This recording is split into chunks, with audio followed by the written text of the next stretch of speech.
qualified to give an opinion, even though I may not have been to these restaurants, because she has told me, this is the history of this. This is how it came about. See, again, history. You gotta have some knowledge of what went into this here. You're looking for reporters to give you something that you can't just pull together yourself here. They've got some expertise, they've got some talent, they know how to put it into words, they know how to pull all these threads together, and that's what we're sorely missing in this world today. We're overwhelmed with little instant bits of information, like Yelp and all these other things here, but nobody's there to synthesize it and pull it all together for you. Yep. And that's the niche we think we can still fill in Orange County. Okay. Any other questions, Brian? Sorry, Don. Yeah, just kind of curious. So here you are today, and so what do you see changing in terms of maybe what things might look like maybe a couple of years from now?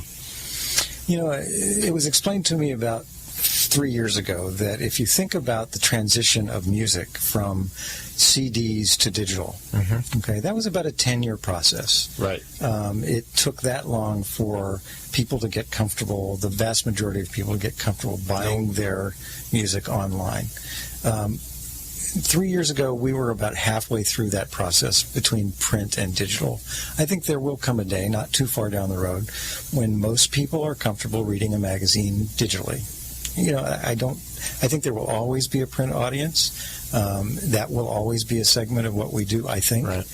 But let's not fear that. That's just an inevitable reality. I agree with you. Embrace it, and just as long as you're kind of got to stay tapped into your readership and understand, constantly this emerging trend that is going more digital. And I think you've done a great job, though, by just complementing it, though. I mean, by seeing the value of the print publication in terms of what it's good for and who likes to read that, and supporting that with some of your engagement with your audience and your community.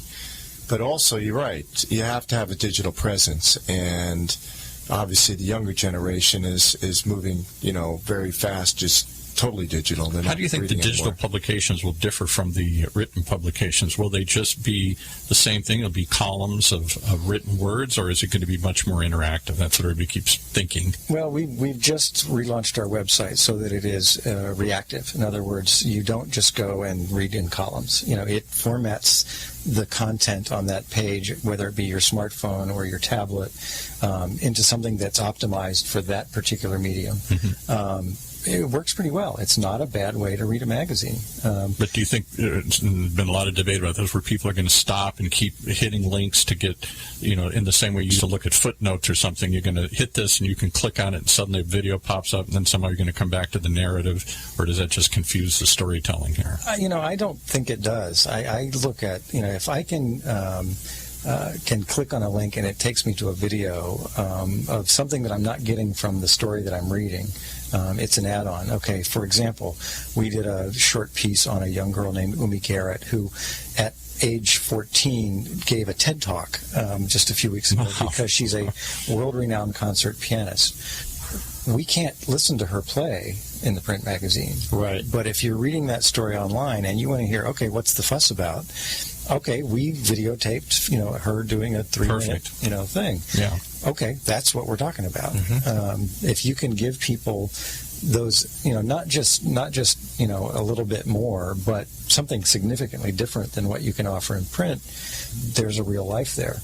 And getting people to understand that and pay for it is the challenge, and we're going to be dealing with that for a while. Will you ever go to a paid section of the content like the Wall Street Journal or the Orange County Register's attempted to do? Their paywall didn't seem to work. They've taken most of it down, it seems like. Yeah, I think you have to, there's an organization here in Orange County that is an interesting model to me. It's Entrepreneur Media. They publish Entrepreneur Magazine. Right around the corner here. Yeah. You've seen their sign along the 405. They make most of their money by selling databases. They collect information, business-oriented information about small businesses. They collect them into vast databases. Yeah, they publish a magazine, but what they're really selling is information, and they're selling it in digestible form in databases. That's kind of an interesting business model. Didn't know that, yeah. One more way you can try and monetize this effort here and find ways to make money off. Because somebody's got to pay for it. I mean, that's the problem.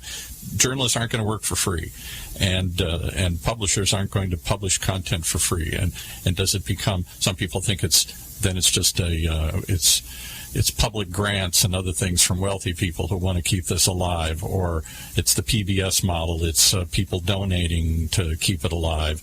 It's something other than just a subscription. We struggle with that here at the network. We obviously charge a certain fee to have the hosts come in. We don't take everybody that comes in, but if you're willing to do, we do have to cover that through production charge, and then we do try and sell ads.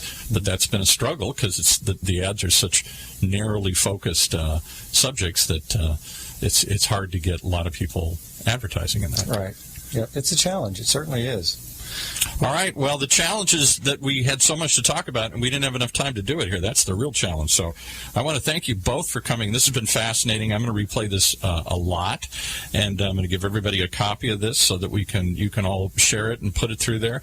And I think that together, if we can have more of these kinds of discussions about where media is going or where we'd like it to go, and other ways that people can, other media models that are working, then we can all somehow create a new media landscape for what is, by all definition, a pretty new and still emerging place called Orange County here. Thank you so much.